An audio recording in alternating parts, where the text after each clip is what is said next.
इस देश के प्रधानमंत्री ने जो राम मंदिर का पूजन किया, उद्घाटन किया, इसका मतलब है कि संघ और भाजपा का जो एजेंडा है उसके तहत वे आगे चल रहे हैं। और जो जिसको हम अपोजिशन पार्टी बोलते हैं, कांग्रेस है या और कोई अन्य पार्टियां हैं, कांग्रेस पार्टी ने तो खुले तौर पर उसका समर्थन किया है। और ये कैसा अपोजिशन है, ये कैसी अपोजिशन पार्टी है? अगर दोनों का एजेंडा एक ही है, दोनों राम मंदिर चाहते हैं, तो उसको अपोजिशन नहीं कहते। केवल वो राजनीति में विरोध में हैं। सांस्कृतिक और धार्मिक बाबत तो दोनों एक है, ऐसा उससे प्रतीत होता है।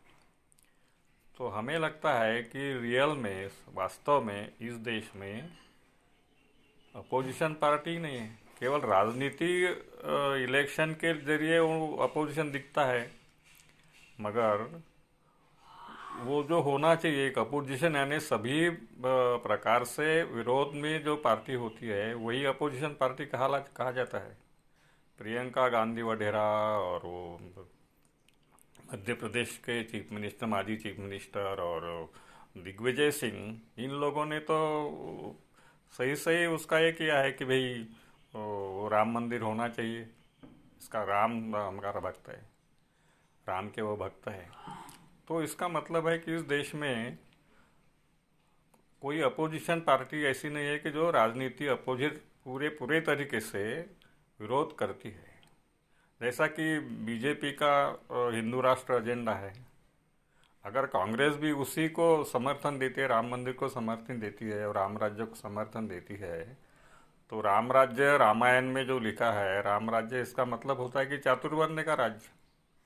ब्राह्मण श्रेष्ठ, उसके नीचे सब वैसे क्षत्रिय शूद्र वगैरह।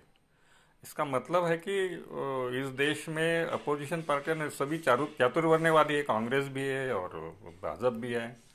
इसका मतलब है कि संघ का जो आरएसएस का जो एजेंडा है उसको सभी लोग समर्थन दे रहे हैं।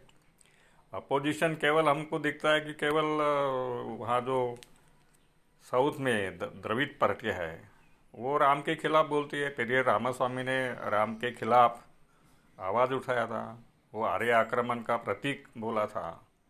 तो इसका मतलब है कि जो अपोजिशन कल्चरल और सोशल अपोजिशन होना चाहिए, वो अपोजिशन कांग्रेस पार्टी करती नहीं है, केवल राजनीति में करती है।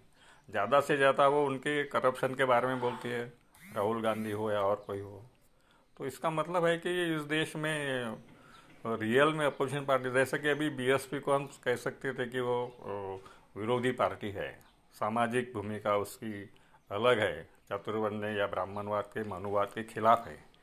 मगर मायावती जी का जो समर्थन मिला है, इसका मतलब है कि जो बीएसपी है वो भी सामाजिक और सांस्कृतिक दृष्टि से विरोध नहीं कर रही है। तो हमें इस देश में समानता लाने के लिए जो राजकारण होना चाहिए, सांस्कृतिक भूमिका होनी चाहिए, इस देश की कोई बड़ी पार्टी उसमें सहभाग नहीं रहती। इवन कम्युनिस्ट पार्टियाँ जो जिनका होना चाहिए था कि राम के खिलाफ या राम मंदिर के खिलाफ, भगवान के खिलाफ, जो बोलते हैं, मगर सही में उन्होंने भी इस बात का पूरा जोर शोर से विरोध नहीं किया है, क्योंकि राम राज्य का मतलब ये विषमता का राज्य है। ब्राह्मण सबसे ऊपर रहेगा, बाकी नीचे रहेंगे। और राम राज्य का राम की बात करने वाले मंडल आयोग के खिलाफ भी थे। मंडल आयोग के खिलाफ रथ यात्रा निकालने वाले अडवाणी, उन्होंने मंडल आयोग दबाने का काम किया है। वीपी सिंह को उन्होंने रावण कहा है। इसका मतलब क्या है? जो आरक्षणवादी है, जो बहुजनों को आरक्षण चाहते हैं, उनको रावण कहते हैं। इसका मतलब है कि कांग्रेस ने भी उस टाइम मंडल का विरोध किया था, कम्युनिस्टों ने भी विरोध किया था, बीजेपी और ब्राह्मणवादी संगठन तो किया ही था। इसका मतलब है कि हमारे देश में सच्ची मायने में जो अपोजिशन पार्टी होनी चाहिए, वो भी राजनीति करने वाली पार्टी होनी चाहिए, वो भी नहीं है। तो हमारे सामने बहुत बड़ा चैलेंज है, क्योंकि आरएसएस वाले या संघ वाले जिस तरीके से उठाव करते हैं, सारे समूह में काम करते हैं, आदिवासी हो या मुसलमान हो या सिख हो, अपने तरफ मुड़ाने का काम करता है आरएसएस। वैसा काम करने वाला सामाजिक संगठन किसी पार्टी के बैकग्राउंड में नहीं है। किसी का जैसा बीजेपी को साथ है आरएसएस की, क्या ये मतलब ये कह सकते हैं कि आरएसएस से ही बीजेपी ने जन्म लिया है?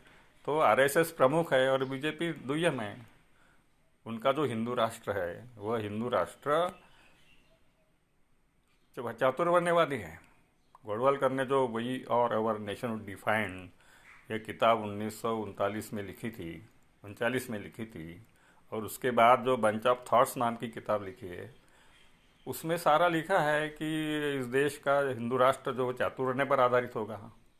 मुसलमानों के खिलाफ दिखता है कि क्रिश्चियनों के खिलाफ दिखता है, मगर बेसिकली वह है कि वो उनको चातुर्वर्ण्य यानी यहाँ का जो पूरा बहुजन समाज है, 95% जो समाज है, उसको दबाने का काम करने के लिए आरएसएस का जन्म है। और आरएसएस, बीजेपी आज सबसे बड़ी पार्टी है, उनके नियंत्रण में सत्ता है, उनके नियंत्रण में पूरा समाज है। और उसी लोगों को कहते हैं कि वो गोलवलकर ने बोला था कि हमने मन क्रांति की है। इसका मतलब है कि हमने लोगों के दिमागों पर कब्जा किया है, हम बोलते वैसे ही लोग करते हैं।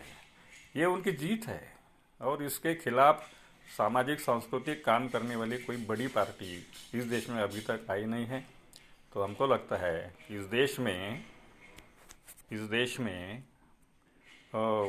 बड़ी जो परिवर्तन होना चाहिए, सामाजिक सांस्कृतिक परिवर्तन, ये सबसे बड़ा परिवर्तन है। राजनीतिक परिवर्तन केवल ऊपर से आता है, वो जैसी समाज व्यवस्था वैसी की वैसी रहती है। और इसलिए हम कल कहते हैं कि सामाजिक सांस्कृतिक जो लोग राजनीति नहीं करते, जिनको सामाजिक परिवर्तन चाहिए, सांस्कृतिक क्रांति चाहिए, उन्होंने राजनीति से अलग रहकर ये मानसिकता बनाने की कोशिश करनी चाहिए।